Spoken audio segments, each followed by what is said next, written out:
सवाल सीजीएल 24 में पूछा गया और इस तरह के सवाल बार बार पूछे जाते हैं और बार बार विद्यार्थी गलती जो है कर बैठते हैं, या तो एग्जाम के प्रेशर के कारण या नहीं आने की वजह से। तो आप इससे देखिए, मैं आसान तरीके से मैं कैसे लॉजिकल में मैं आपको बनाना सिखाता हूँ।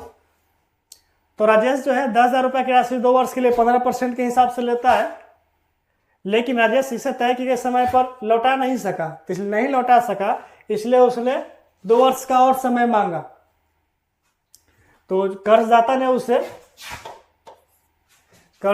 उसे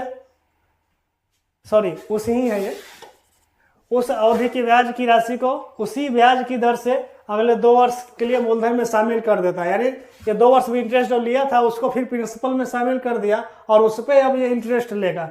तो पूछ रहा आपसे कि 4 वर्ष के अंत में वो उसके द्वारा भुगतान की ये राशि क्या होगा।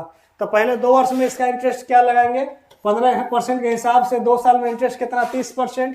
तो 10,000 का 30% क्या हो जाएगा, 3,000।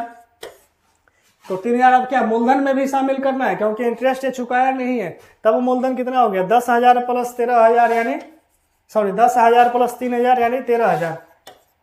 इस पे अब 2 साल का और इंटरेस्ट चलेगा, यानी कितना 15% के रेट से ही, तो 2 साल में 30% हो जाएगा। तो 13,000 का 30% कितना हो जाएगा, 13,39,40,000। तो 2 साल में कितना वो ब्याज चुकाया, 3,000 प्लस 39,000 यानी 69,000। तो टोटल ब्याज कितना चुकाया, 69,000। लेकिन मूलधन मिला के इसको बता देंगे आंसर कितना हो जाएगा। भुगतान की टोटल राशि 10,000 प्लस 69,000 यानी 16,900। यही आपका आंसर हो गया। तो इसी तरह के इन्फॉर्मेटिव वीडियो के लिए हमारे द रेड 5 टैब पे और बेस्ट फैकल्टी के साथ जुड़े। धन्यवाद।